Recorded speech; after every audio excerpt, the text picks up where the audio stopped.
The breaking news in the CFL is Zach Calero signing with the Winnipeg Blue Bombers last night, and he was the biggest name in the free agent pool. Joining us to talk about it here in the Grey Eagle Event Center foyer is Danny Austin from the Calgary Sun. Danny, thanks for coming down. How you doing, bud? Man, I'm doing great. It's great to be here. Honestly, it's great to be hopefully talking some CFL with you. And it's thrilled to be here. Thanks for having me, man. We are going to get it out of the way right out of the gate. I'm glad that you understood my clip earlier this week of Rob Gronkowski was not an indictment of coverage of the CFL of the Stampeders. Calgary Sun, I've long said, is one of the top sports pages in the country. Always has been. And when I came out here, I'm thinking a lot. I'm reminiscing this week a lot, Danny, of my trips to this town with the Pats, going to college here. I'd read the Calgary Sun cover to cover on that bus, rolling through all these highways of southern Alberta. That was not it. Is the NFL making inroads in this town, or have I completely misread that? No, it absolutely is. I mean, I think that's been going on for 10 years. And the reality is, look, I mean, I'm going to go into qualitative, but I will say that in-season CFL, there is no outlet, in my opinion. The day-to-day is doing more CFL coverage than we are, and I'm very proud of that. And guys like Marty Hudson, our managing editor, are longtime devoted CFL fans. So we do make it a priority. But yeah, I mean, I think when we talk about the CFL in general, look, the access to DAZN, just over the last 10 years, you can watch every NFL game, and let's be honest, it's probably easier to access NFL content in Canada, but obviously in Calgary as well, than it is to CFL content. So yeah, the NFL has absolutely made inroads, but I'm a big believer that, the football is football, and ultimately I do not think that the Stampeders lose or the CFL loses because the NFL gains in popularity. It's just a matter of figuring out your space within that ecosystem. Well, interesting take on things. And by the way, on that topic, let me just say, Sunday at Shark Club, Deerfoot Meadows, we will be hosting a watch party along with Brock over there for the 2 NFL Sunday divisional playoff games. We'll put up there. Dan, more than welcome to join us. I love me some Shark Club. Now, having said all that, you see that I got my Calgary Stampeders mug here. Stamps are going to be sending people down here, we understand, to the Grey Eagle, which is going to make the resort and casino very happy. But I heard you on Calgary radio this week talking about these signings by the Stamps. They're not the sexiest. We understand that. Very necessary. Even the old lineman would admit that these aren't sexy signings, but they're very important for the Calgary Stampeders. Every single year, I get caught just like everybody else does. Mid-season, I'm talking about the skill position guys, and then after Grey Cup, I look back and I say, the 2 teams that played for the Grey Cup were the team in the East with the best O-line and D-line, and the team in the West with the most, it really is. I mean, it's so cliche, but it's one in the trenches. And I I honestly think John Hufnagel, this has been a masterpiece so far, the way that he's just sort of getting these guys signed one after another. Jake Mayer, obviously. We saw Reggie Bagleton and Trey Roberson, but the last week and a half, he has signed Fuller and Oromale, who will likely start in defense end. They have Isaac Adeyemi-Berglund, their young Canadian, who will be the other D end. Then they signed Mike Rose and Derek Wigan. I think Mike Rose might be the best defensive tackle in the league. I think Derek Wigan should be talked about as, if not the best, one of the best Canadian defensive tackles. Then this week, Sean McEwen, starting center, multi-time All-Star, probably the best center in the league. They got Ryan Sevier, who's really emerged at left guard. They've got Julian Good-Jones for 2 more years, and then they brought in Derek Dennis. So you have 8 of your 9 probably starting offensive, defensive linemen. If you're a Calgary Stampeders fan, you've got to be looking and saying, all right, well, Winnipeg's getting a little bit older, if a little bit of bad injury luck. This team has the foundation to go for the Grey Cup, and John Hufnagel has just locked those guys up. That's not to say there aren't bigger names still to sign or other big names to sign, but this has been impressive by John Hufnagel. They are right there. They are ready to go, and it was a rebuilding team in 2021 that's not going to be in 2022, so I would expect them to hit the ground running. I think it's been so impressive. Well, I want to hear from the viewers, the CFL fans.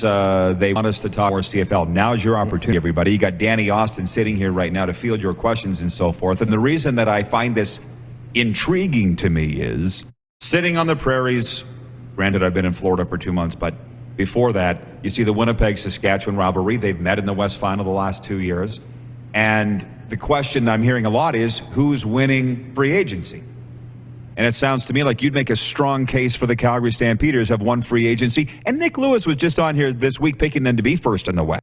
I don't know that I have them first in the West. I think that we saw in the Ticats and Bombers how much continuity matters, how much bringing your guys back. So many people are focused on mid-February when everyone hits free agency. I still will maintain that for the three teams that I expect to be able to contend, Saskatchewan, Winnipeg, and Calgary, it's getting your guys re-signed. That is going to be the biggest priority.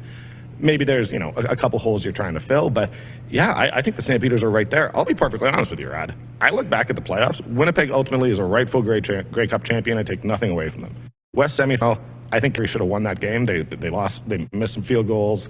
There were some ultimately fumbles, but it still took the Riders till double OT to beat them. I think the Riders should have won the West final with all those turnovers they caused. And then in the Grey Cup, I maybe think that the Ticats should have won. So I think it's so close, and particularly at the end of the season when those teams had grown, that yeah, it's continuity. And right now, I think the Stampeders, you got to get Jameer Thurman re-signed, you got to get Darnell Sankey, but they've done a terrific job. I tell you what, I mean, I love seeing stuff on social media. You love some CFL. And I remember one of the last times you were on the show, you've said that goes back to your roots growing up in Toronto. You obviously went to Argos games as a kid. Of course. But you still love the CFL. What is it about it that you love so much? So I've actually been kind of disturbed over the last week and a half by how much conversation there was about everything that's wrong with the CFL. Yeah.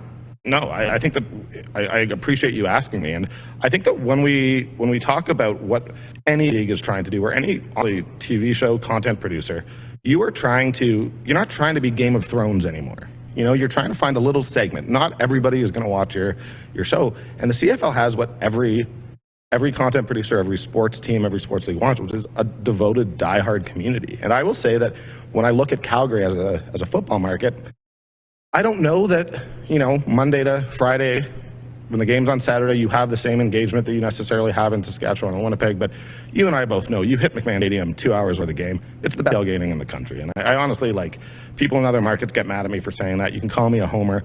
That's what I love. I love that community. And it's been so good to me because truthfully, I had a lot of learning to do when I started in 2016, taking over for the great Scott Mitchell, who I think is, one of the great CFL reporters of all time.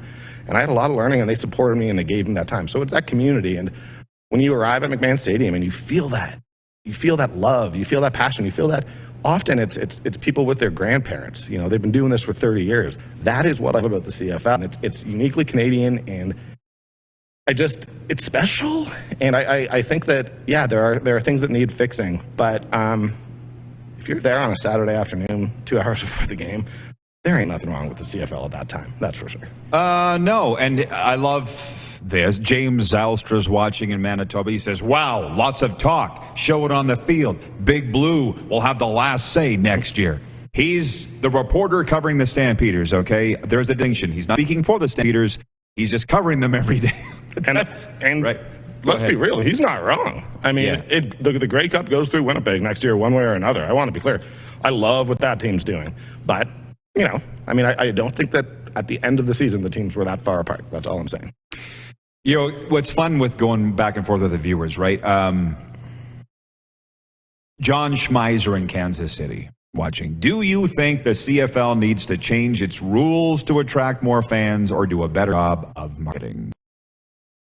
Here's my straight up answer. Absolutely do not change the rules. I do not think the rules are a problem. I think, and I've said this recently, I think we say marketing, but that's not actually what we mean. I think that in many, many markets across this country, the reality is it's not billboards, it's not marketing. It is too easy to ignore the CFL. You are not being hit with content when you open the Score app. We ultimately are producing less content as a Canadian football media culture, and that obviously includes CFL.ca, have you, than we were 10 years ago, than we were 5 years ago. And it is extremely easy to not get the stories of these players. That's what's going to create connection. So when we say marketing, I think a lot of people view that as being the CFL marketing department, and I simply think that that's unfair. I also will say that in 2021, CFL head office was running on a bare bones budget. They did not have as many people producing content as they otherwise would have, and I think that they did a pretty good job. But it's on all of us. And I mean, we talked about this. I look in Calgary, credit to Sportsnet Radio here. They had me on twice in the last 3 weeks. That's a Rogers, radio station, not Bell, which is obviously owns TSN and is the biggest shareholder.